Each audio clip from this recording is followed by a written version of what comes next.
Yo, Nick. Yo, How much is my Sandbox worth right now? your sand token, Yeah, what's my? just your token, Yeah.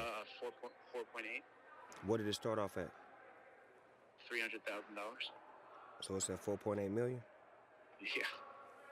cash. Hey, yo, hit boy. I think it's time for another one. Yeah. I'm Snoop Dogg, dog, in my rhyme, yeah, but rhymes are fresh. I'm Snoop Dogg, in my rhyme, yeah, but rhymes are fresh. Walking through the sandbox with flip-flops on. This reminds me of a Hey, everybody, welcome to the podcast. My name is Wesley Rodriguez. I'm Valentine Watts, Wesley's fiance. And our mission is to break the cycle of abuse, teach people how to be successful coming from a dysfunctional background, and how to navigate life as a caregiver for somebody who has dementia, or just as a caregiver in general. This episode will be very, very, very Max centric. Father's Day was what? A couple weeks ago, maybe 3 weeks ago now, when we're recording this. So, a lot's happened since then. A lot of updates, and this will be essentially a Father's Day episode. So, with that, we'll get right into it. So, last week we had mentioned that there was a tutorial in terms of how to engage with somebody who's being very problematic because they are suffering from dementia. And so having a positive and progressive conversation can get very complicated. This is just routine. And this is my example of how I approach things with when it comes to my father, and maybe you can glean something from it. Also, we have an essay about the trailer park that Valentine and I started at, and I spent about 10 years living at, and I wrote about it in my my college writing class. So I'll be reading that essay. And what else is on the We have our traditional gaming. We have our pets. We're going to dive back into Caregiver Chronicles. And then we have a short Max clip of Max on Father's Day. Because Max had 4 boys. So Wesley, little teaser, Wesley asked him a very personal question about him and his brothers when they were babies. Okay. Okay, so I guess we'll start off with the essay. All right. Scroll it up, Valentine. The directions have been proposed to me as write a description of any of the topics below. Determine whether your description should rely on objective observations and factual detail or subjective impressions. When you select words to describe your topic, be conscious of their connotations. Above all, keep in mind what you are trying to share with your reader. The options are your home, the people who gather at a place you frequent, coffee shop, store, work, etc., your best or worst boss, completing the chore you hate the most serious problem you face today, holiday shopping at the mall, or starting a new job.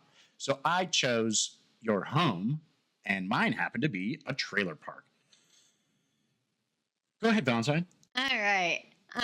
It would not be considered a slight if this was how somebody might refer to my home. That context doesn't jive with me as anyone would imagine, but there is no way around it. I'm surrounded by mobile homes typically referred to as a single or double wide or Bivouac. Okay. Or a camper. Property boundaries are marked by, but not exclusive to, picket or chain link fences. The occasional wrought iron can be found, but you might be hard pressed to locate any grass or sod laid. That means the desert climate and irrigation politics are leaning towards less strain on the conservation of resources. So gravel and rocks and even clay are commonly found presented in front of the homes or driveways. Cactus is the flora of choice, supporting my point and limiting the range of plant life domestically. To my relief, tacky and tasteless lawn ornaments make appearances mostly in a festive capacity, saving me the anguish of the eyesores that too many pillars or cement sculptures and water fountains can unknowingly commit. When was the last time you heard someone say, that bird feeder blends in with the symmetry and aesthetic appeal to your lawn? It must be the envy of all the neighborhood. Or, hey, I love how authentic your new additions are. That underwear looks just like what your husband has on when he's feeding your backyard grass. And how cute all the family is in attendance and bent over giving the whole neighborhood a free show. I am sure senior citizen communities are not experiencing any droughts in terms of the market for lawn gnomes that wouldn't be found in my community. Every Christmas and Halloween, the decorations come out and make a nice change of scenery, but for the most part, this gated community is assimilated and in an area that is not projecting safety or regularly patrolled. And in my experience has been for the last 4 years very calm and tranquil. And in consideration of my position as caregiver, one less thing to be concerned about. Now, within the confines of my father's chain link that is fashioned together by baling wire, grocery store twine, and clothesline rope in hopes to fortify and eradicate any future chances of escape by the four-legged free spirit that occupies most of his day and preoccupies his mind the rest of the time with false alarms and inspiring bellows from the old pipes that sound like they have no quit in mind for the foreseeable future. A lovely bouquet of urine and fecal matter greet you as you urgently are ushered in with anxiety of the rebellious mutt making a break for it. I shamefully confess that the dogs are where I draw the line with responsibilities of a higher priority in nature, at least to me, that humans represent, and my father and his significant and doesn't have old age as an excuse to shirk the responsibilities of choosing to ignore that as poor homemaker etiquette that I was raised to believe was at one time expected of women in society and came to respect toward the nesting and nurturing qualities that a lot of American women take pride in, that somehow failed to enlighten the person I will carefully refer to as monster-in-law, who does no justice to the picture I'm painting with questionable ethics such as pizza crust and other human consumables tossed carelessly on the floor for the fur babies to happen across that would conjure other descriptions of class and culture that would be suitable as a suffix for trailer. Oh, man. It is with great pride that I can state today I am grateful that since her moving out has allowed for less restriction in access to my home, where previously she had tossed or piled personal items with no regard for thoroughfare and shared spaces or basic social convention that I previously assumed came with becoming an adult. I was able to invite a close friend and his family that he was excited to introduce to me with comfort and welcome that just a couple days prior was not possible. Anyone familiar with domestic adjustments that come with the elderly would appreciate how all things that are reached for can be done so without a step stool or having to reach over shoulder height to hold on to. Every room is devoid of clutter along the ground or furniture, creating a bottleneck that can be potentially hard to navigate for my father. Order and structure are evident and speak to the quality of life I feel despite our sordid history is more reflective of a home where love and family exists. The dogs will be fine if they must seek its sustenance in the receptacles more appropriate for consuming on the floor without hands and will be found in the designated areas that had no clear definition until now. When I first moved in, I couldn't believe I had to confront a cockroach issue that my father's OCD had to have exhausted him enough until I imposed my will with all my strength against the resistance he presented on her behalf. You'll thank me later, he would hate to hear me say and eventually agree on when the coast finally cleared. I firmly believe a home reflects the people within, and today I feel comfortably together with my dad. Yeah. What a far cry things have come since that day. Yeah, I mean, when I first moved there, like, you'd been there for years, and so this was not long after you'd been there. It said how many months ago, or how long? 4 years. Mm-hmm. You'd already been there for 4 years, Mhm. and so the cockroach issues taken care of, like mice, all those little infestations are gone. And when I moved in, luckily that there wasn't like a return on. On the investment. That's a kind of return you don't want. Right, that's right.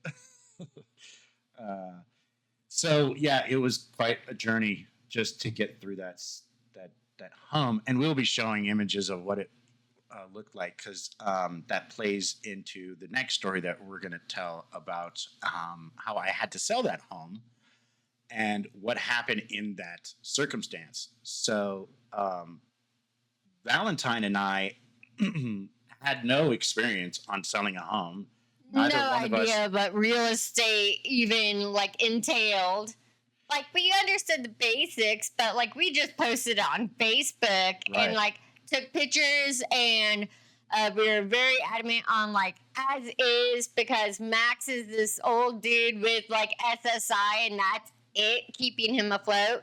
And Wesley was helping with what repairs he could.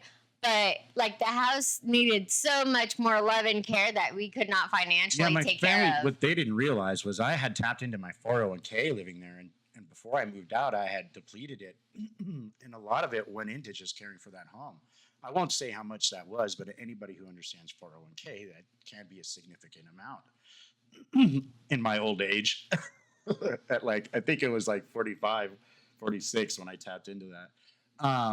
So our only reference to start with, how do we start? We got to figure out the price to sell this thing at. And so, because of the toxic relationship he had with his spouse, there's no document there for us to just refer to. And she had flown the coop. By that time, that was after I had to press charges, and she had to show up for court, but she failed to do so, and then she left the state. So we didn't have access to a starting number to sell the house at. So my only reference point was to speak to my father. And so my father, when I asked him, so how much did you pay for this home? And he pondered it for a second, and he said $26,000. And so Valentine and I are like, okay, so we went online, and then we looked at the homes in the same mobile home community at what the going rate was for the oldest of the homes, because his was certainly either the oldest or one of the oldest. And the going rate was about $20,000 today to sell one of those old ones. So we're like, okay, I guess it sounds reasonable. It's clearly not going to be sold for $26,000. So we had to figure out a price. Yeah, we to work dropped from it there. down to like 15 grand. Right. And then from there, we posted it online. We were like, 10 to 15 grand seems like a reasonable price based off of what Max said and what we looked up. Mm-hmm. It all was checking out. And then we ended up we did find someone like on day one. Mm-hmm. And we were, we made sure to let them know it's like, it's as is. There's no repairs. Like, we're not moving everything out. Right. Because Like, we had you to can get keep- out there ASAP. So we had to leave the house and be out by a certain date, so we couldn't get charged for that next month's rent. Yeah. And he wanted to see the house in person first. And it's like, okay, well, we don't live there anymore, but we can let Max know that someone is interested in looking at the house to see if they want to buy it.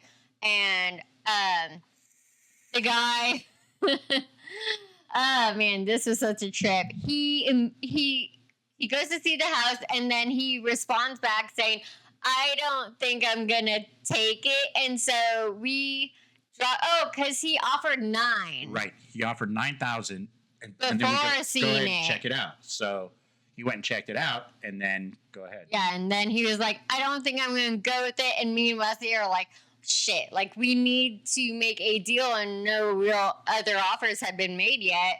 And yeah, we might be jumping the gun on day 1, but we did actually wait like almost a whole week before getting back to him. And we were like, well, what if we do, what we drop it down to? Like 7 or 8? He ended up eventually offering 6. Yeah. That was the final total. Yes. And we were like, all right, sweet. Let's just take the 6. Yeah, we'll take the Run. 6.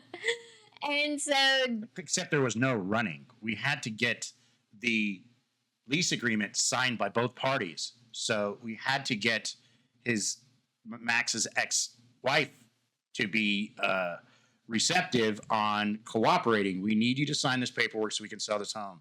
And you've heard it. She said, when he's gone, I'm selling this home. And Here you go. And if There. something ever happens to him, He's this taken place care is of. getting He's sold. taken care of.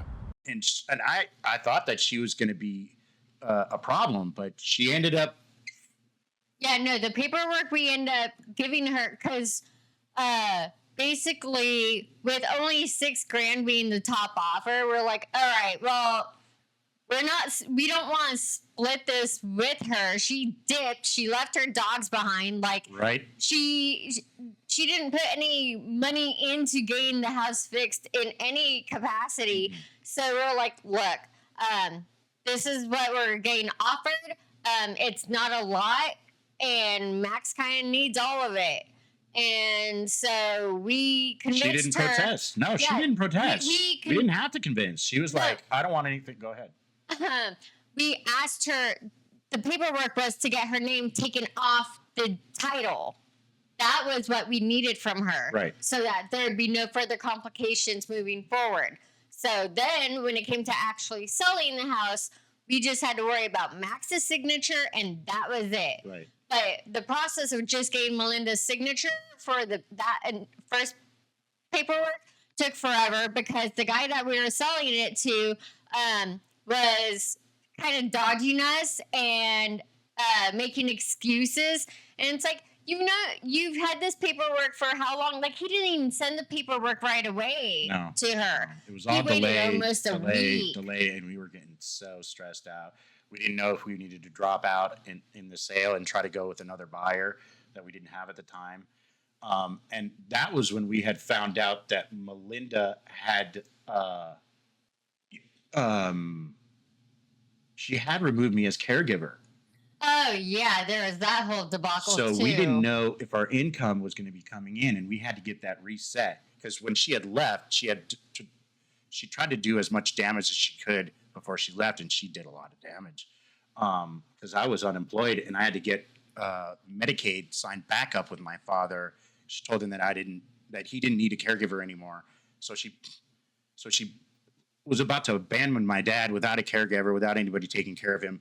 She almost put me in jail, and then removed me as his caregiver so that we couldn't get paid to take care of him. And so we needed this thing to happen so we could get everything back on track. And we were working with Chicanos por la Casa, a charity that was helping us pay the rent in the meantime while getting Max his property sold. We were already living in the other place. Yeah, we'd already been in this house for like almost 6 months. He moved in with us at the beginning of September, and Melinda moved out like May. Yeah, and as soon as she moved out, he kept going to the main office of the trailer park home management team, and it was like, "Have you seen Wesley? Have you seen my son?" Like he was getting, like, he could call me, but his instinct was to go check to see if I was here or showing up, like, because I had lived with him up until that point. So when we finally did get that paperwork back, and he showed up at the property. I was, or the buyer showed up at the property to do the exchange and sign the papers and hand over the keys. I did not want to speak to this guy. He had caused so much. So problematic. Wesley was like, giving me I don't attitude. even want to deal with this guy. And so he asked If I have me to see this guy, he's going to see a bunch of hostility. And he's this is, probably going to dip out, to Right. be honest. right. And this is my father's sale. It's not my home. It's on his, it's under his name, and he needs to sign and do the negotiation. So when the transaction was complete, the management manager of, what was his name? Raymond. Raymond was such a saint. He was such a great guy. He put up with so much from my father in terms of his needs and his demanding attitude and always intruding and just causing so much extra work for these lovely people, always having to call me, like with his phone, like, your father's over here. He's wondering if you're coming by. I'm like, I'm trying to sell this home right now. I can't just drop everything. So when Raymond came out, before the buyer left, he thought it was important for me to speak to him and at least shake his hand, and I felt that I was appropriate too. So as long as the deal was done, I was ready to do that. But he pulled me aside and he's like, Wes, do you know how much we sold that property to your dad? And I'm thinking, wait, what do you mean you sold it to him? And I'm thinking, wait, didn't he buy that with Melinda? And I was confused. He was like, well, you know, we love your dad, right? And the proposition came up for us to just clear that property by selling it to your father at a good deal. So Discount. at a huge discount rate. And I didn't know that. And he's like, we sold that property to your dad for $1,500. And I was like, I was going through all this trouble for. I was exhilarated and pissed all at the same time. I was like so excited that, like, it was a relief too. Like, I thought I was taking advantage of my dad. I thought I was doing wrong by him. And so when that relief came over me, I was like, well, this is how dementia is. And that's my father too. Like, always grandiose, always big shotting, always talking himself up. And if he hadn't had done that, I wouldn't have posted the price as it was. If I knew it was $1,500, I would not have started off at $15,000. Nah. It just seems like so crazy that, and I must have done a great job by my father as his advocate, because if I made 4 times the amount of the sale of the home, it was just a relief to me, and I feel like there has to be a higher power here at work, because it was so exhausting. It was and then we had to go from that property. We have our home, right? We took an Uber to do the sale, but we needed to get a vehicle. And so with that money hot as hell in our hands, we took another Uber to the nearest car dealership to try to get a vehicle that would be Uber ready, that we could immediately just sign up, cover the stress of not having the caregiving position, paying for it, making money with Uber, because Valentine could get signed up too, and it would be a great relief, like another form of revenue coming, another revenue stream. And so that, you want to talk about how insane that start? It's the same day. Yeah, literally same day. First thing we did was because Max had stayed with us for like a couple of nights prior to the sale of his trailer park. And don't get us wrong, we got a car, yes, to make money, but also if Max is going to live with us, we need reliable transportation to take him to all of his increasingly larger number of doctor's appointments, because he has so many issues wrong with him that his ex-wife neglected to take care of. Like, we had expended at least $1,500 just to move him into the home. Yeah. moving equipment and all Yeah. of the fixing up the house as much as we could to get it. U-Haul. So, so yeah, we're like, okay, well, with Max with us and not the other way around, and with Melinda gone, we needed a vehicle so that we could take better care of him. And so, like, we already had discussed it with your dad too, and so he was understanding. He was like, "Yeah, let's go ahead and do that." So it's like, okay, well, Yeah, that's he our wanted. next stop. He was leaving the house to me. He wanted it done that way by paperwork, but Melinda was always a factor there, and he never factored her in. He never considered, I want to leave this to Wesley. Well, you can't just leave it to me because you're leaving it to her and me, and that's only causing more of a conflict. So, fortunately, it all worked out to our benefit and to his benefit that everything, For the most part, went Till we off got to without a hitch. to the dealership where we wanted an electric vehicle, and it's such a complicated story that comes from just trying to get an electric vehicle we could afford. And Well, why don't we make it simple and stick just to the Max part of it? Because the process by itself wasn't that hard. First, we tried to go to a Tesla dealership. Neither one of our credits was good enough for our down payment to be low enough to what we could afford. So then we go over to Chevrolet.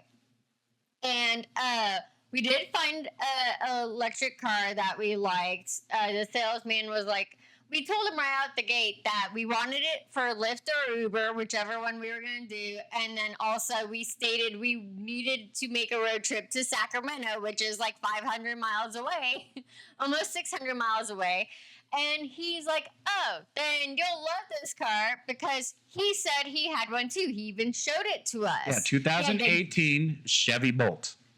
And so we were under the impression that, oh, sweet, this is going to be fine. Like, we're not going to have any problems. I had already in my brain, like, scheduled out our trip and thinking it was only going to take 2 days. But, So we put the down payment down. oh, yeah. Gave So, him the cash. yep. And then we had to, in order to drive away with the car, we needed to have the insurance. So We couldn't get that done, like, that was like quickly 2.5, as we 3 wanted. hours of us trying to get an insurance policy, because electric vehicles have a high rate for coverage. And We were trying to find a decently priced coverage, full coverage. right, And, it just wasn't happening. And by the way, Max is losing his shit. He's becoming yeah, that's the main agitated problem. and if like pissing, like not pissing, but getting that comes later. getting pissed off. Right, that comes later. So much piss. But he was so pissed off that he was like, I was telling the salesman, like, dude, you're about to lose all your customers right now. I need to figure, like, if I need to know that this money is going to be good here, because I got to skate. This guy is about to lose it, and we need to find a ride home. This is becoming way too complicated. We want the sale, but we just can't finish everything right now. We can't finalize right now in this moment. Dementia takes over. So we had to go. Well, long story short, we ended up getting the vehicle, the insurance. It worked out to our favor. We fortunately had some beautiful neighbors at work that live right next door to us, that are part of our lives, that are a great support system, and they picked us up. And despite my father's complications, that car has facilitated our success in many ways. And to this day, I'm very grateful for that vehicle, despite its challenges. That road trip that we had planned to go to afterwards was a 2.5 day trip that we planned that ended up going to like 6 days. Yeah, because the salesman didn't like when we took his word. Like, we told him beforehand what we were looking for and what we were planning to do with it, like ASAP. And when he said, "Oh, You'll love it. I had the same one. We were even questioning what the charging capabilities Right. He's like, you're were. fine. The infrastructure is great around here. You can charge anywhere. And yeah, no, that was not the case because the so- 2018 Chevy Bolt is like has the lowest version of charging, like Level the 2. charging Right. receptacle. And so if we had known, like I would have asked for a more updated version that had the supercharging capacity. Right. And it because ours didn't, it turned into like a 6-day, almost 7-day trip. And that was including taking a trip after we went to Sacramento. We were going to go to LA and visit one of Wesley's longtime friends.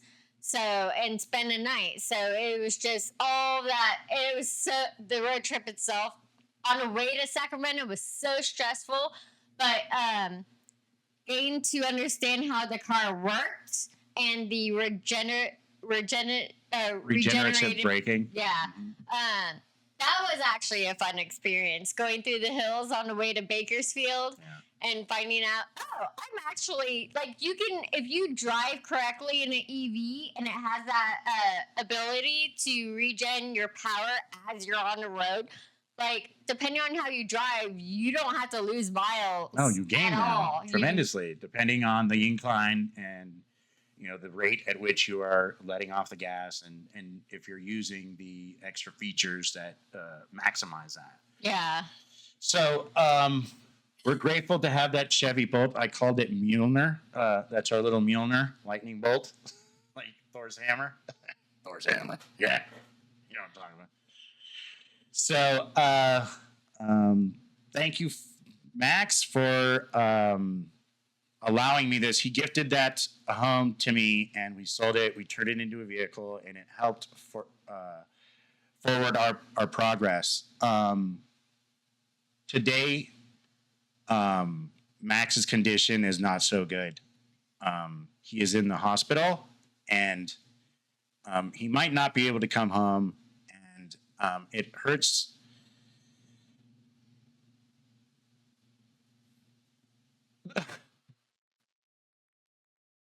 It sucks because this is not what we want. In a perfect world, even with dementia, we would want Max to stay home.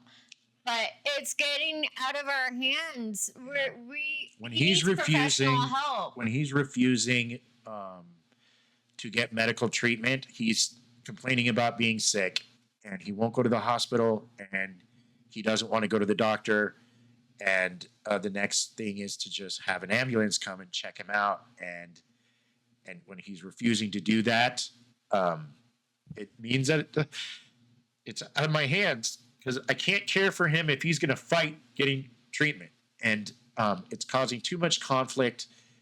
He may have a urinary tract infection, which is leading him to have bladder issues and incontinency. And so he can't communicate to let me know, here are the things that are happening to me.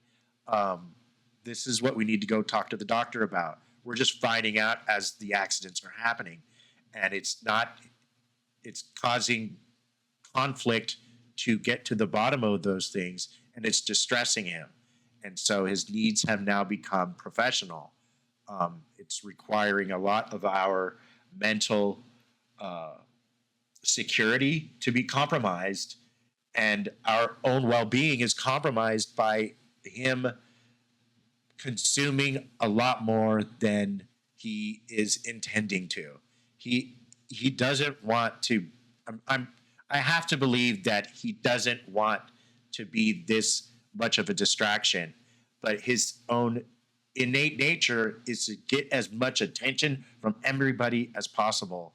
And when you're an unhealthy person and don't know boundaries, it creates a lot of conflict. And in the last 4 months, I've seen my father's junk 4 times, and that's he exposed himself in front of me too, but Right. thank God I kept my eyes averted. These aren't scenarios where that it doesn't count when my father falls in the shower and I have to go help him out, or if he loses continency and I have to clean him up.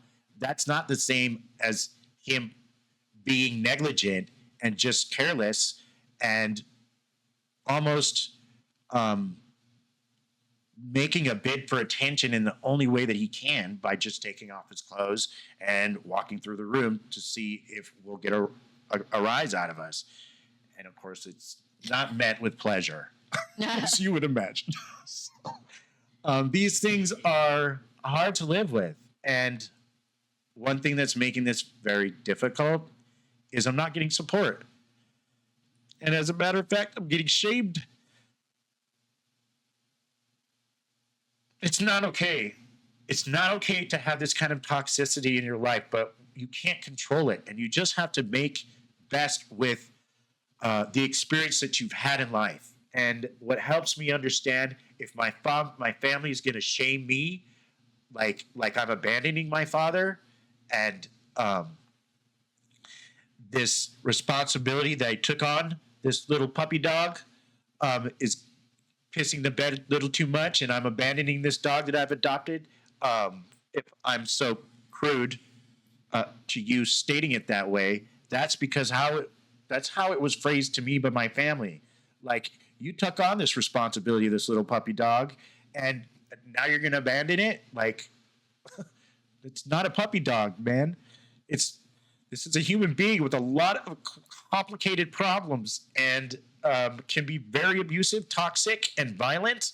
And that's a Monday for anyone with dementia. That's standard. And to just sum up my efforts as so trivial as that is nothing but toxic. And it's embarrassing too. But part of me has to realize that the people that my older brother is the one responsible for shaming this, and I'm not going to be afraid to talk about it. He is out of line, and he is the oldest son, and this is not how a brother should treat another brother. And when he is shaming me for something, it's because he's not okay with the idea of taking responsibility and accountability today. And he doesn't have anybody in his life that checks him. His narcissism is out of hand, and I will not allow that kind of abuse to happen to me anymore. I'm a grown man, and I do not need to subject myself. I had made a bid for support, and it was met with toxicity. I was not asking for permission on what to do with my father. I was simply being courteous by saying, here are the stages where things are at. You could have played a role a long time ago and be up to speed, but you chose to allow me to take that responsibility and to act as if I need to fall into some imaginary projected idea that they have for me is unfounded, irrational, and immature. And I have become more emotionally mature than my older brother. And so he's my father is my son. And so my older brother is now like my grandkids. I could easily, now that I've come full circle with the stress and the trauma and the acceptance, and I can't change anything, but he is now my grandkid. Like, look, dude, you are so immature. You may have kicked ass in this life by getting a lot of favorable treatment, a lot of passes on screwing up and allowing that to go by because you've got a good support system. But I've had to scrape and grind my way through this life to become who this man is today. And I'm so proud of the support system that I've got that I will not allow for any more unreciprocated and conditional love. The conditional love that comes from my family is unwanted and it's unnecessary, and I will not allow it in my life anymore. So I'm going to be moving my father into some kind of assisted living, and my brother had said and stated to me, like, I needed to concede to him. I need you to tell me that you are relinquishing your responsibilities as caregiver. And when somebody is that narcissistic and lacking any empathy and stating things like that, it's immature. And the only thing that I can do to that is remove myself from the situation. I may not be his PCA, but I will be forever his caregiver. I can't take it's like changing a zebra's stripes. You can't.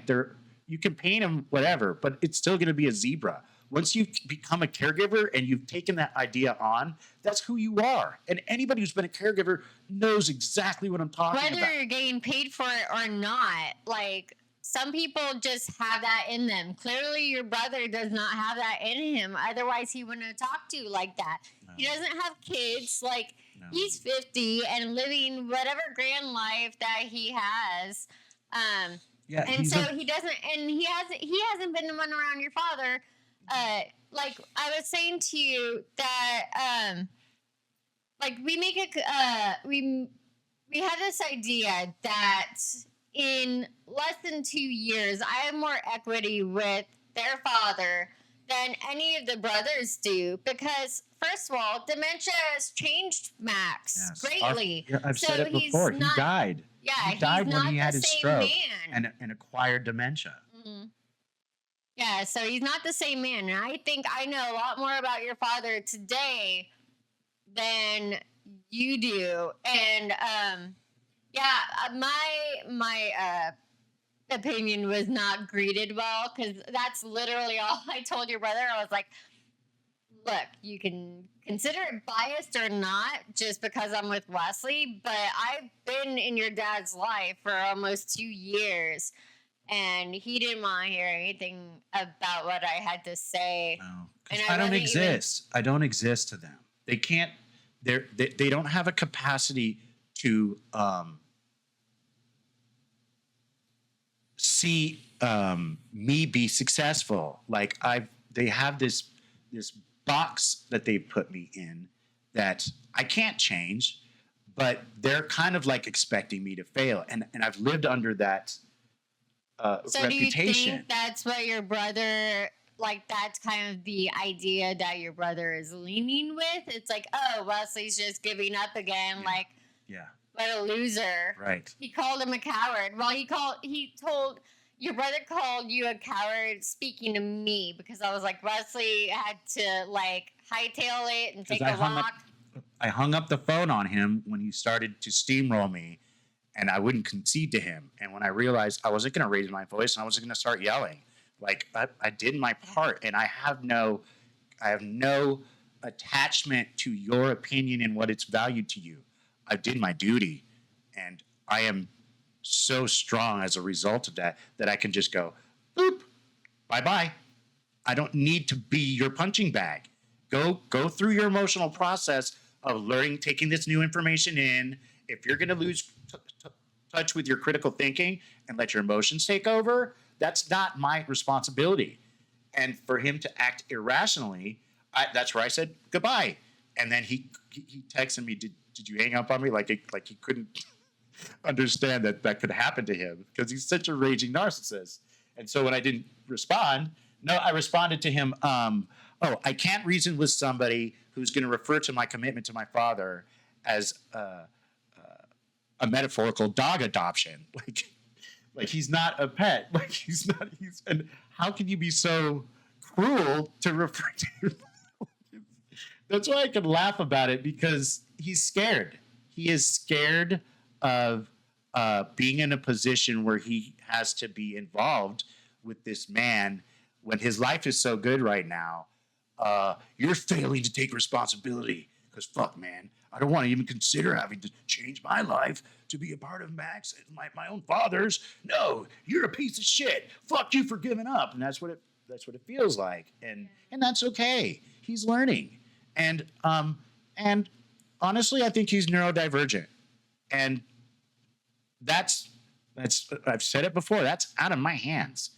And if he's going to go live his life unchecked with this kind of behavioral issues, the people around him who love him are so taxed by his lack of empathy that he he even boldly acts like when he was around my father just recently, you know, I love you so much, Max.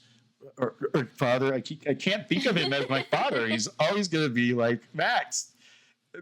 When you got Max Jr., Max Senior, or Max Super Senior, there's so much. It's also narcissistic eccentricities that are just outrageous. So in the moment, I can go, I have become more emotionally mature, and I will not submit myself to that kind of abuse. So I hang up the phone, and when he calls back and Valentine answers the phone, he thinks I'm being a coward. Yeah. But that's not the case. I'm living with a badass who's willing to take the opportunity and say, I can speak, I can advocate for Wesley. I will speak for him. And I'm advocating for your dad too. Yes. Because it's like, Right? literally, He's that's the how it last started. thing on his mind. It's like, shame on you, shame on you. Like, what about Max's needs? What about my father's needs? They're out of my hands. You want us to continue to suffer and your father to suffer, not As a having his result? right? Just because you don't approve, you grandmaster. Yeah. Me and Wesley had so much to talk about yesterday. After Max got put in the hospital, you called your brother Max, you called your brother Kenneth. Kenneth was way more reasonable. Yeah, I have He to appreciate understood. that. Kenneth did act supportive, and he even said some things that validated the efforts that we put in. My older brother was like, how did he put it? Well, because we were trying to ask him like what his thoughts on maybe taking over as POA, power of attorney, would be. And like I did a little bit of research. He could have been it. It turns out that there could be multiple POAs. That part was unknown when you initially talked to your brother. And he was like, Oh, well, no. I'm 400 miles away. What I'm trying to say is, right. Go ahead, Valentine. Yeah, it's like I'm 400 miles away. He's not right in front of me. I can't really see what's going on to be able to take over those kind of responsibilities. And he's like, Wesley goes, well, if I stay as caregiver, because if Wesley becomes POA, then he's no longer Max's caregiver because Max has now become a dependent. Wesley doesn't want to put the pressure of me becoming POA, even though we might as well freaking do it, but it's too much paperwork and it's going to be more of a headache trying to combat Max with his dementia and not even living in the same place as us, like not being able to monitor it, the needs And he because needs. of the litigious restrictions, Yes. if he's my dependent, I can't get paid as a caregiver to take care of him. He becomes essentially my son, and I have to pay for everything. And if you do sign power of attorney, that also interferes with us getting married. If we get married, that changes everything again, and it screws us. And so then he will be interfering with our future, and he's already compromised enough. And by lack of concern for his own well-being, he lived very toxic. He made a lot of bad choices, and I don't need to be the one that's paying for the price of his bad choices. I've facilitated his success as much as I can, and now it's out of our hands. Yeah, so the idea was like, how can I see what the status of our dad is when he's not even living with me? I can't see right in front of him. Wesley's like, well, if I stay as caregiver, he can stay here. Like, you don't have to legally be in the same state. Right. And your brother goes, well, I don't really trust many people these days. So basically, I he's don't saying, trust anybody. Period. so well, okay. I heard differently, but I mean, essentially, he's saying he doesn't trust Wesley with that response. And when you talk to Kenneth was the one without being prompted. Like he hadn't talked to Kenneth, and Max hadn't talked yet. No. So Kenneth, unprompted, said, "Wait, why would Max say that? Haven't we been trusting you with our dad for the past 10 years?" So it really reveals the lack of, like, they can't see the effort. They can't validate because then it questions, it puts his own effort into question. And a narcissist can't see themselves as accountable for anything. Mm-hmm. So he has this house of cards that could easily just be plucked away. It's out of my hands. And I have been encumbered by that opinion for too long. And now that I have become more mature, I don't need to appease him anymore. I can just disconnect and say, I did my part. I let you know. If you're going to complicate things, I'm just going to move forward, taking care of things like I always have been. And you can just go back to not doing a damn thing and keep your opinion. It almost feels like when he came to Las Vegas with my younger brother's children and his ex-wife, with the purposes of acting as if he can get away with, I'm going to be your children's father now, and now I am going to marry your ex, and I'm going to take over responsibilities. These are my duties now as a man. And as that's narcissism in its highest form. And so if he feels like he needs to dominate and take control of the situation, then by all means, I hope he does. If he thinks that he can rescue my father, then this is not a losing situation. This means he will come and take the time to pay attention to our father and take a more involved role. And even if it works out for better for both of them, I can't shame that. I'm excited at the idea that if he's getting more attention as a result of these decisions and getting better treatment with people that can afford that kind of time and finances, then I'm all for it. I need my father to get the best treatment. It's out of my hands. And I don't want to keep beating this demented horse. Demented. There's Asperger's in there too. Yeah.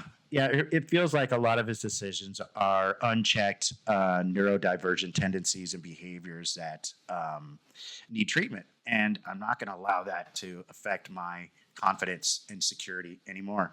And I'm proud of my woman for stepping up and taking the opportunity to speak to my brother and engage with him and be reasonable with him. And if he can't be reasonable with you, if he can't treat you like you, there is no difference between you and I. We are the same person. When he's talking to you, he is talking to me. And if he can't talk to you like that, then I don't need him talking to me or you, you know? And if he does, then I will record it and make sure I bring it to the podcast for good content. Because I think that would be awesome. I don't need to speak to him. If he doesn't want to be recorded and talk to me, that's my boundary. And I'm setting it now. My boundary is I will only record this. So in the moment, I will not be treated good by you. And I will only go through this toxic behavior if I can make this a teachable moment for everybody else. So that is my commitment. And this is the authenticity that we're going to bring to this podcast. So let's move forward, Valentine. It's been a long-winded conversation. And we haven't even gotten to the actual Max clip. This is the one we were telling you about that's like 17 minutes long. Yes. Actually, real quick, we do have a little snippet that I thought we were going to play first, but you kind of just led right into it. Okay. From a previous episode, Wesley and I were talking about, the topic was about me, like our locus of control, and I relayed a story about me and my kids and how I gave them up, and Wesley had so much hope that I am able to reunite with my kids sooner than he's able to rekindle some sort of functionality amongst his family, because there's so much work to do. We'll go ahead and play that real quick. So you can, if you haven't seen the episode, here's that little bit. It's very prophetic on how things turned out and how I've been mentally preparing for these conflicting situations. So here's my intuition kicking in. And this was, what podcast? Episode 6. So this is episode 6. I'd love to fantasize in a positive way. And in terms of the internet and how I see how people can pull together in beautiful movements, that's one of the beautiful things that I think would be amazing to happen in this podcast. I mean, when it comes to my family, there's going to be a lot of things that have to be addressed in order for us to get along because of a lot of the things that have happened historically, time and time again. Valentine has this huge gap that she could use to her advantage. And I'd love to see results come to her before they come to me, because there's going to be a lot of friction, I believe, when it comes to if this thing becomes successful and how my family might be responding. So, yeah, let's see, episode 6. It's been a while. We kind of took a different direction, change of pace. We started uploading reels just because too much of our time had been spent on Max. So we had to divert our energy into something that was quicker to put out. And we're like, we'll just go ahead and put up some reels of our old stuff, things that really resonate with us and we believe are good lessons that everyone can benefit from. So, yeah, you making that statement and then this whole thing with Max and going to the hospital and how your big brother Max is just...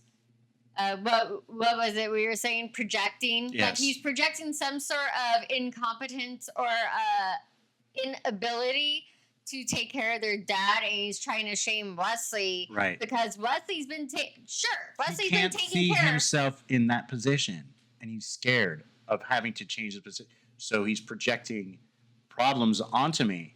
Like the very responsibility that he can share, he's shaming me for not taking it anymore. Because he doesn't want to give in on that. Yeah. So he's projecting onto me.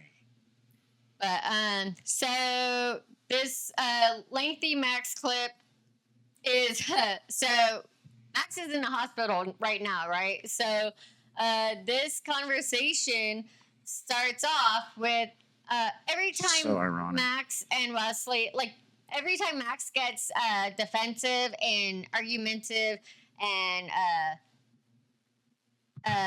what was the word? Combative. Thank you. He, like, Wesley keeps saying, like, well, I can't let you go. You can't take care of yourself, because all Max wants is to just leave and be by himself. But then he's, for sure, bad shit's going to happen to him. And he doesn't get that. And so us looking out for his safety, we're like, okay, we're just going to take you to a hospital, because then you're going to get the care you actually need. It's not about what he wants, because what he wants isn't healthy for him, and he doesn't really And when care. he needs the hospital, he doesn't want to go. Yes. When he's feeling sick, he just wants all the attention. So go ahead and play the video, Valentine. All right. So this is what we were alluding to last episode 8, about the way dementia works with Max in a very simple conversation. Who's going to be on top of your medicine and make sure you got your Gatorade and take you to the seniors? Who's going to do all that? Wesley, you are telling me I'm going to take you to the hospital all the time. No, because you're All the time. But you're all the time saying, I have to get out of here. Yes, Right. because I do. No, you don't. You have nowhere to go. But at the hospital, Max, it's a mental institute. It's for people that can't control their emotions, and they need to be watched all day, all night. Do you want strangers paying attention? you don't want to take me, do you? Max, I'll take you. Okay. We'll go right now. Oh, But okay. you're going to be there for an hour, and you're going to be like, this is not where I want to be. And then what are you going to do? Because I'm not going to come and get you. You'll be stuck. And you're going to get more and more angry, and they won't know what to do with you, and they're going to shoot you full of drugs to calm you down. That's what a hospital does. They don't worry about, oh, let me talk you down, Max. I see you. They're just going to go, and you're going to be like, That's what the hospital does. Wesley, You are taking me all the time. I'm taking you to the senior center, to the doctor. No, to What do the you mean? doctor. Right, but when you say I'm taking you all the time, what do you mean? Because every time we had a little discussion, I'm going to take you to the doctor. I'm going to take you No, to it's the doctor. no, that's not true. This is a discussion right now. When I tell you I'm gonna have to take you to the hospital, it's when you're losing control. And you start to get violent, and that's when I say, okay, we gotta take you to the hospital. That's the only time I ever take you. When we're talking and when you're being cooperative, I never say that. And I always say that I'm gonna have to take care of you for as long as I possibly can until no one can take care of you anymore. It doesn't matter. Well, to you. But to me, it does. A Why? great big deal. Because Why? I made a commitment to take care of you, Matt. But I'm giving you the free. No, you're not. You don't have the capacity to make that decision. I don't. No. Why? Because you are not understanding that you cannot take care of yourself anymore. In the hospital? I will. No, you won't. Someone else will be taking Someone else care will of be you. telling you what to do.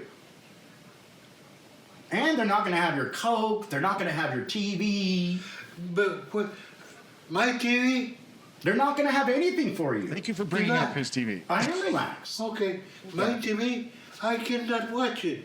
You're watching it right now. Yes. But how the You the could turn it volume. off. You could turn it off and turn it on. You just have to read the remote control. By the way, all these problems are going to follow you. Okay. You're going to use, if they I'm even have a talking television. about right now. Right. The volume is a big problem for you. You don't let me talk. You just said the volume is a big problem. You don't let me talk. Go ahead. Tell me about the volume. Okay, because I have to go very, very slow or easy to not to bother you. I can barely hear it, and even know most what of the time I cannot hear it. Most of the time I cannot hear. I miss it, but it's okay.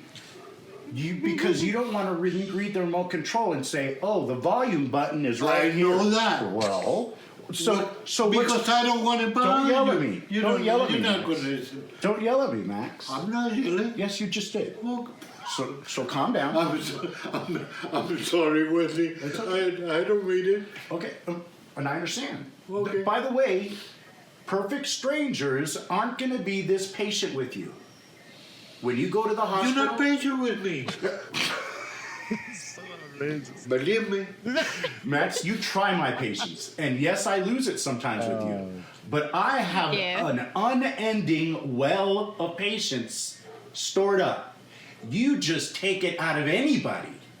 I'm special because I'm sticking around. Anyone else is like, I've had it with you, Max. I'm leaving.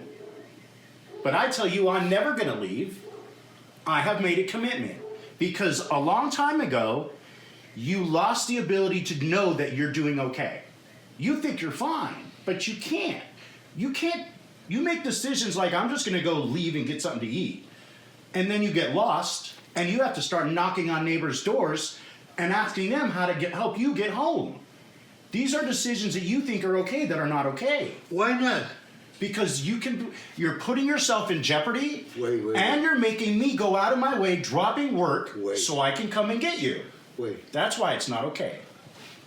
You're not going to let me talk. Yeah, well, you need to listen. Well, I did. And now I'm listening. Huh? And now I'm listening. Are you? Yeah. Okay. You're listening. My problem with you, I cannot have a TV the way I want to hear it. That's why you have to go?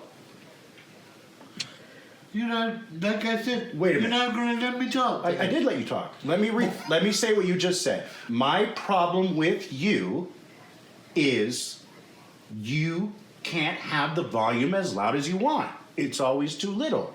That's what you just said. No. Okay, then re-explain yourself. Okay? And what I just said, I want to have the low volume so I can hear it Okay. without missing it. Okay. And then I want to go right now, Uh-huh. right today, right now, if I can. Okay.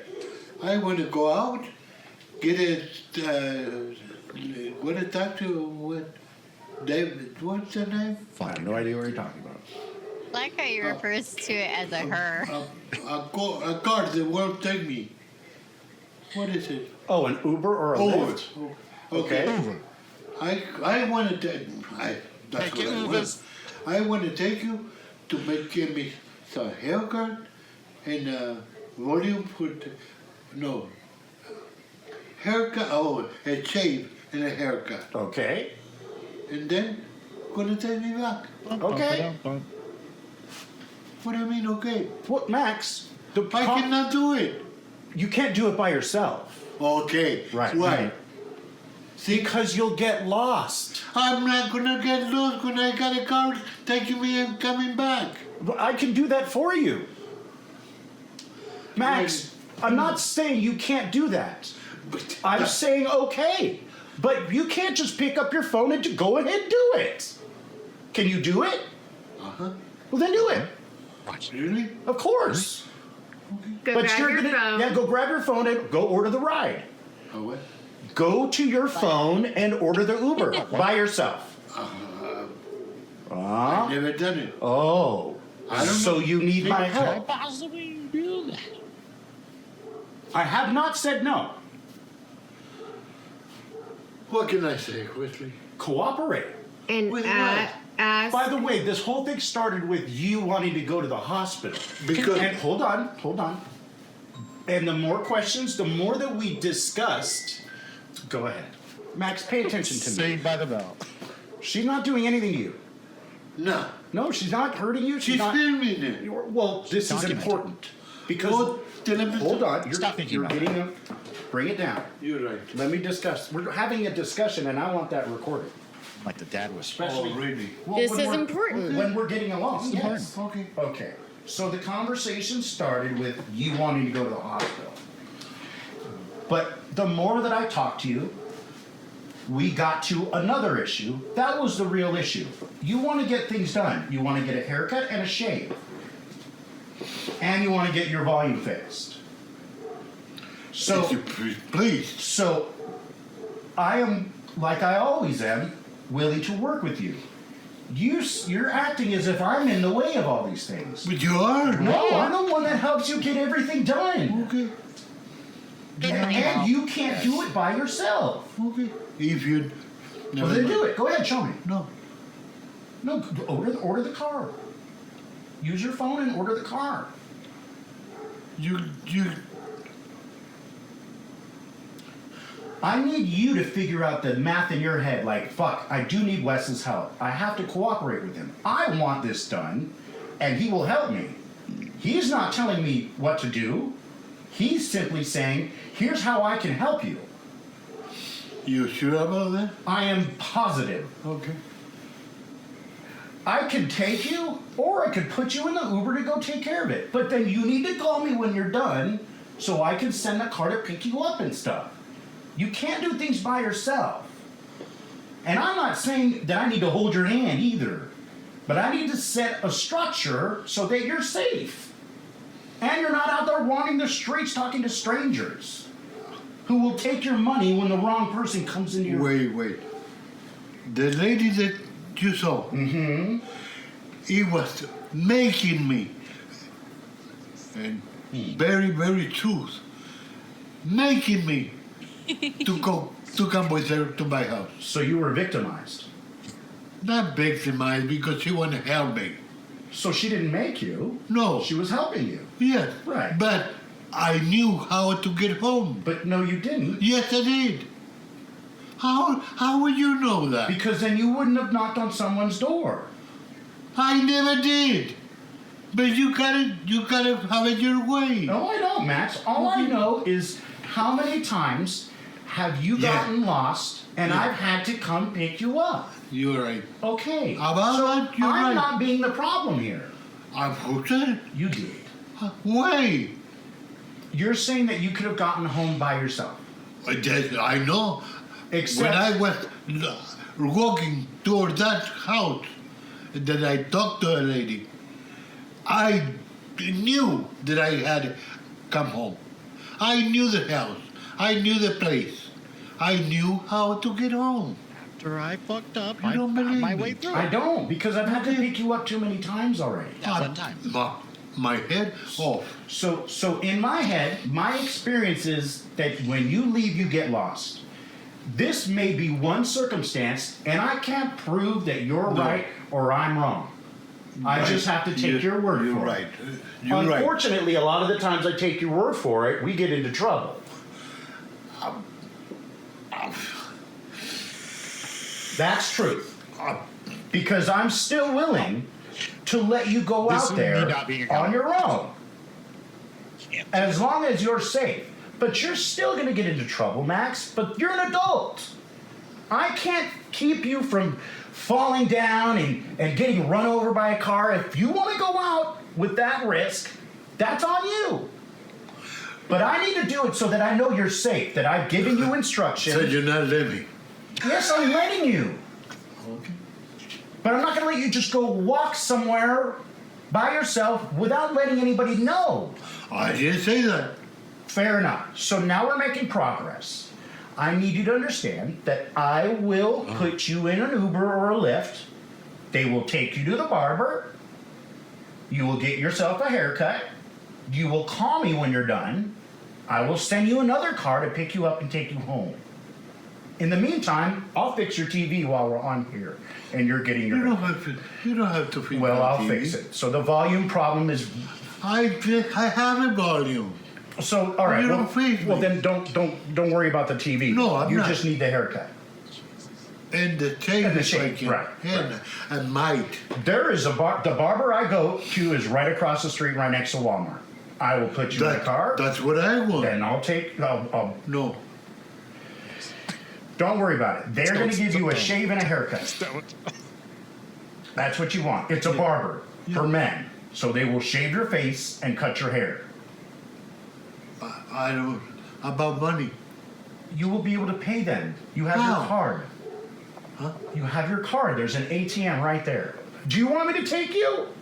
You're basically giving me a bunch of questions where I feel like you can't do it by yourself. No, So can you do it by yourself or not? I don't know. I gotta find out. Well, you're gonna have to pay him. Well, do I have the money? Yes. How? Max, it's You- in a bank account. You have money in your bank account. Really? Yes. Yes. How am I doing? How do you do that? Because, Max, I take care of everything. Yes, you have money. You have money to buy a haircut. You have money to buy anything you want. Except for a car, maybe. We already have that. I cannot drive. I know. So, back to the haircut. If you want, I'll No put big you. deal. I'll put you in in an Uber, and you can go to your place where you always get your haircut done, the Mexican place. Willie, how am I going to say that? I don't want to do this. I don't.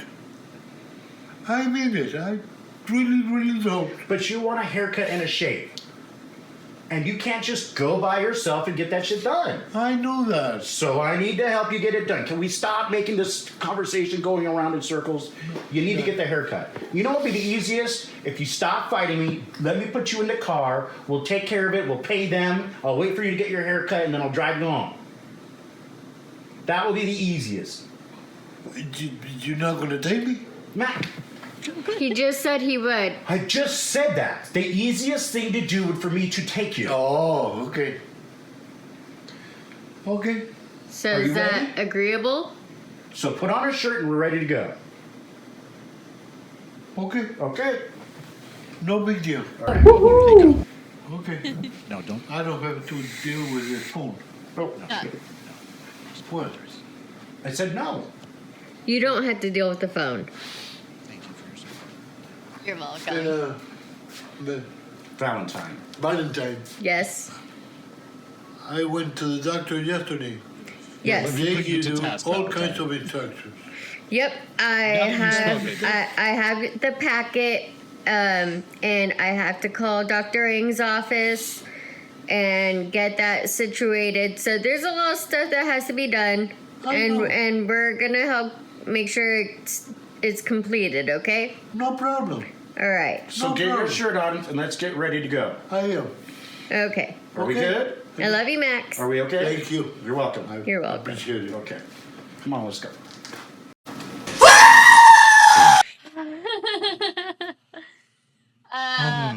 It's exhausting. It is. And that was just a Monday, man. That's just a regular day. Yeah. That conversation given happened day. 1,000 times. So yeah. So here's a perfect example of the links that we would go to as a team together in the moment, just trying to be there for him, and he would just exhaust us. He just loves being the center of attention, and as long as it doesn't matter if you're upset with him or you're happy with him. Bad attention or good attention is equally important to him, as long as he is the center of attention. And that's becoming too taxing for us as a healthy couple to move forward in a healthy way. So I see our batteries are starting to die, and let's try to move this along. What's the next video we got going on? I think it's gaming. I think it's gaming. I think it's gaming. Yay. Pause it. Okay. Oh, so this gaming segment is another fun adventure into us grabbing footage and just mashing it together in a punk rock style to make a cool, performance. I'm singing in the place of Lemmy from Motorhead in the song Ace of Spades, and we've got Free Guy intermixed with some badass game footage. So go ahead, Valentine. Okay. Fuck this. Withdraw, withdraw.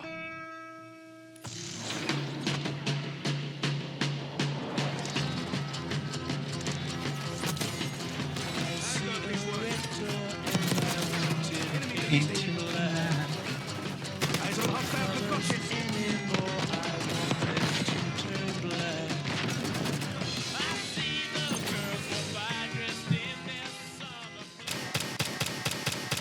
Sandbox gaming. Orale.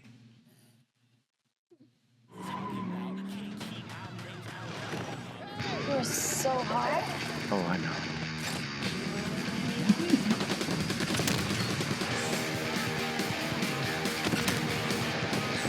Your turn, set. If you look careful, I'll tell you what you land. You win some, lose some, it's all the same to me. Lemmy is God. It's been said before. I'm up first. Makes no difference what you say. I don't share your dreams. The only card I need is the ace of spades. The ace of spades. Playing for the high ones. Going with the flow. It's all a game to me. Yeah. 7 or 11, snake eyes watching you. Double quit, double stakes of splits. It's the ace of spades, the ace of spades. So fun. You know I'm born to lose, and gambling's for fools. But that's the way I like to play it. I don't wanna let it Contact, contact. Don't forget the Joker. I like Motorhead.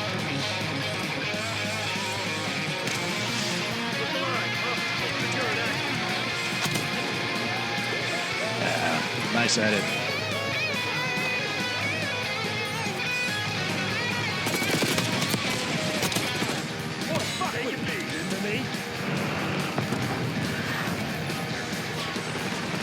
Pushing up the ante, I know you got to Incoming stun. Speed up and weak, can't let that gain.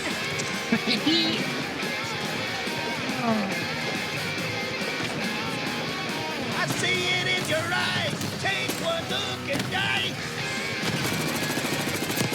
Suntex The incoming. only thing you see, you know it's gonna be the ace of spades, the ace of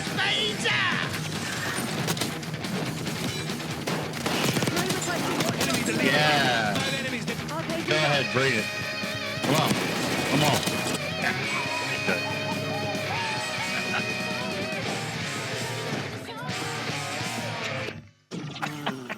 Breakfast of champions. Nice close with the tea bag. Thank you. Cup of coffee in the morning. Yeah, initially I didn't know what I was going to use to end that, but as I kept going through the clips, like the movie footage, I'm like, the tea bag would be a perfect closer. Oh, totally. Yeah, good instinct. It's so appropriate because all of these like battleground kind of games, like Call of Duty and stuff, like you teabag. It's just it's a tradition now. Yeah. It's like an inside joke to gamers. That was fun. Yeah. And I really like seeing it. I had to do that recording like 4 times. And I kept blowing out our mic like, we need a studio so bad. I can't wait till we have the money to afford that. Right. Oh, but we've made a lot of changes. I hope you guys love the aesthetics around us. We've got a new logo done up. Compliments of Valentine over here. Yeah, I And we did got a the lot. events going on around us with the sand. That's real sand. It's still from the backyard, just like the first picture. Except that was just dirt and a bunch of crap and maybe a cat tree here and there. But yes, we're very proud of moving this thing forward and making all these adjustments. So, And obviously, like, we're not one and done. We're going to constantly evolve it. And I would like to actually be able to do, like, a 3D model that we can animate and pop in rather than just having still images. So we can do that. look forward to that eventually. Yay. It's so cool having an in-home production where it's just 2 knuckleheads just pouring our brains together and trying to survive each other's creative process. All right, let's move it along, Valentine. What's up next? Okay. Let's see. That's actually a good question. What is next? Is it our pets? Probably. I think it's our pets. Or it's Carryover Chronicles.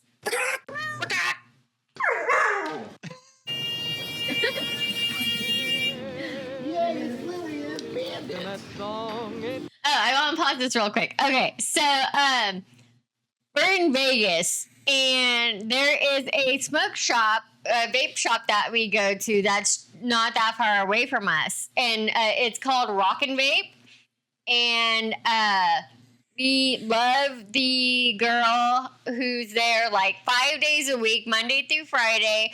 That's her dog, Lily. Maritza. Yeah, well, the dog's name is Lily. The dog's name is not named Maritza.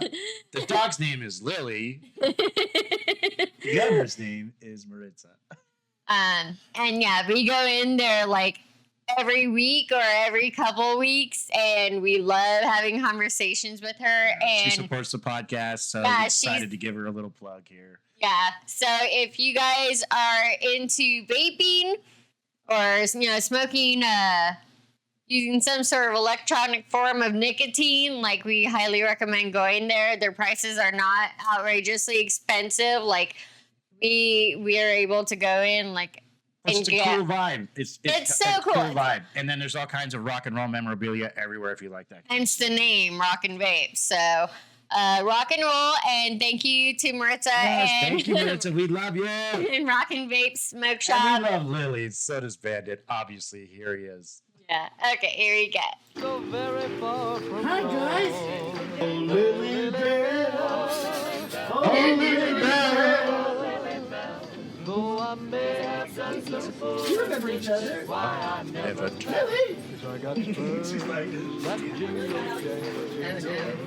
jangle. As I go. Look at Pops. They're so cute. Adorable. She is. She just watched Bandit's attention, and Bandit's like, hold on, I'm smelling your urine. There's some business going on. Far from wrong. Lily. Come here. Little rabbit. She's a chunky rabbit. So, yeah, kids. Oh, here go the Lily's. Here we go. Hi, guys. You're such good dogs. You're such good dogs. So respectful. So respectful.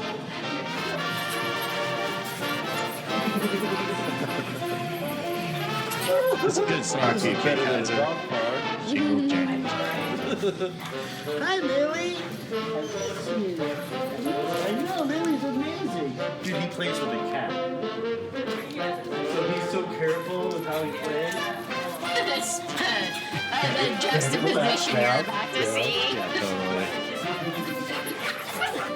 totally. No, it's Lily. You remember Lily. You always smell her on you. Got spurs that jingle jangle. We love you, Rocket Babe.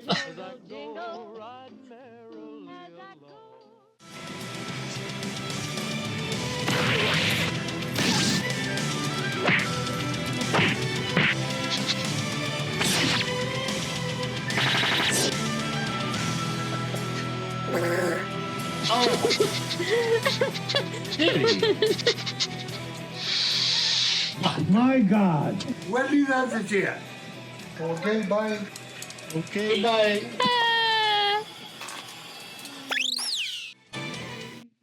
So cute. Yeah. Obviously Wesley loves singing. And I forget Gene Austri or what's his name? I said it already. Kate Kaiser. Oh, that wasn't what you. Jingle, jangle, jingle. Okay, I Got don't. spurs that jingle. Yeah, I know. I don't Kate remember. Kaiser. Okay, because that's not the name of the artist that popped up when I looked up the song. Well, this argument is great. It's for podcast. Anyways, Alexa, play Jingle, Jangle, Jingle by Kate Kaiser. Jingle Jangle Jingle and similar songs on Amazon Music.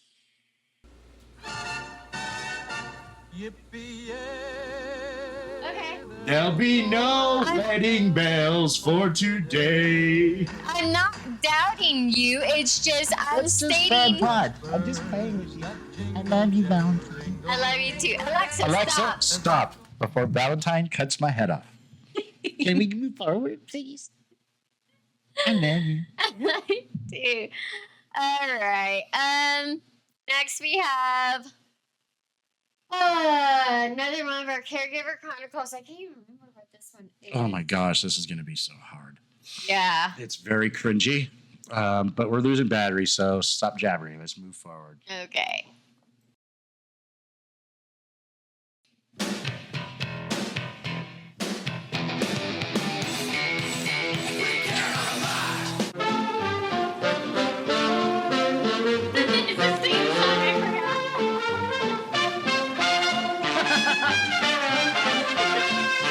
Synchronicity. I'm trying.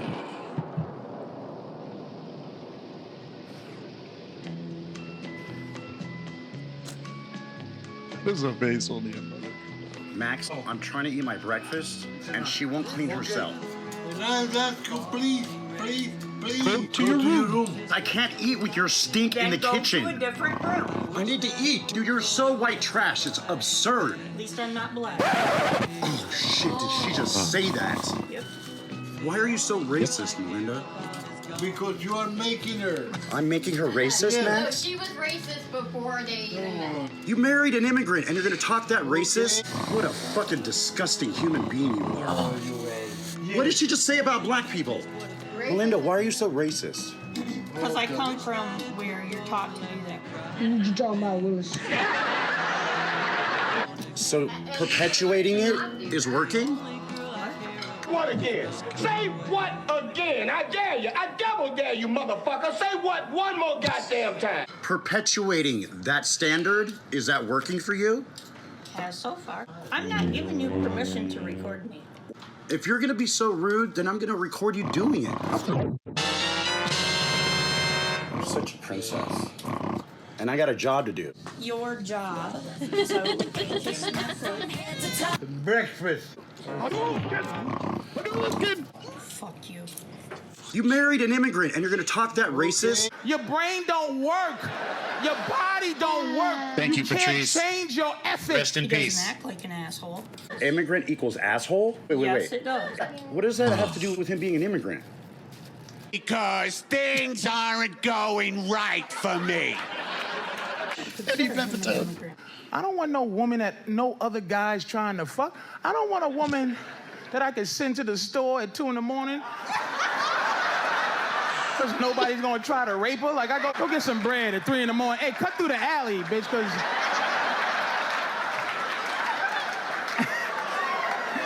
Because I talk to the junkies. They don't want it. They don't like it. Why? Because he's been here forever. But he's still an immigrant. You know how you can tell how pretty a white woman is? You look at her, and then you wonder how long they would look for if she was missing. He came from another country, Okay, no matter doesn't what. matter. God, shut the fuck up. Idiot.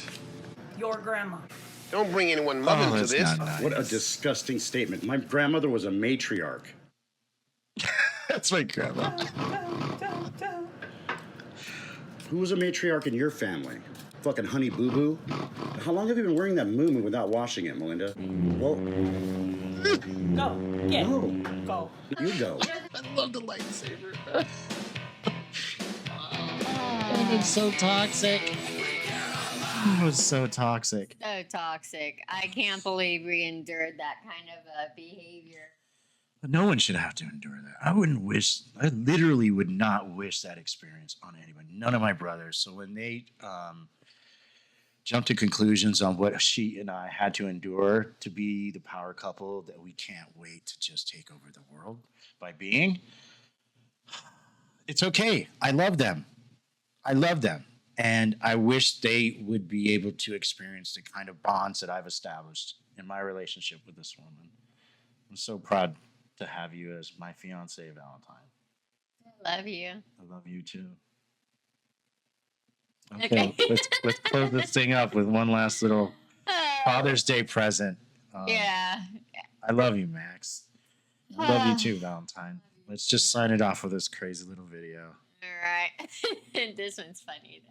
It is some of my best work. Happy Father's Day. Happy Father's Day. And with today's celebration, I'd like to ask you a few questions to see how much you remember, with your dementia and everything. So I'm going to ask you, the thing that makes you somebody important today is you're a father, because today is Father's Day, right? So what I'd like to ask you is how much can you remember the birth of all of your sons? No. You can't remember their birth? You don't remember what we were like when we were babies? That's what you thought. No? I mean, we still don't know the truth.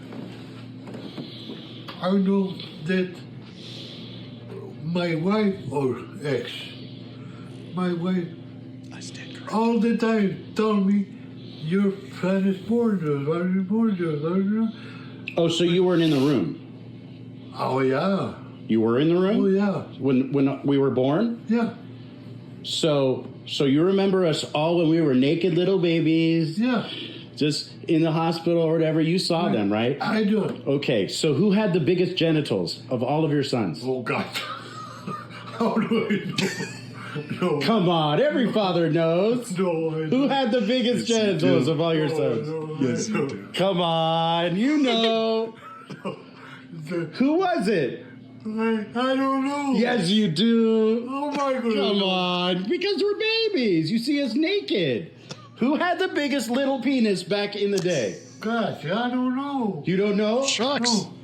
It was probably me, though, right? Very, very nice. Good chances, right? Yes, That? very good chance that you were it. Yeah, I was it. Yeah, I admit, Nice, that's the shit. So that's it. It's that. That's it, and that's that. Okay, beautiful. All right, Wesley, Max. that's the shit. I love you. Happy Father's Day. Happy Father's Day, Max. And to all the fathers out there, happy Father's Day. Hope you had a good Father's Day. Yep. I want to say so much more, but it could literally last all day, and then we'd be burnt out for like the next couple months. Yeah. And it'll take 6 months to then edit this thing after. So with that, everybody, this is a show. Thank you for tuning in. And it's that, that's it, and that's that. My name is Wesley Rodriguez. I'm Valentine Watts. Keep your chin up, not out, and just have fun with it. See you next time. Bye. Who had the biggest little penis back in the day? Gosh, I don't know. Nobody wants you in their life, piece of shit.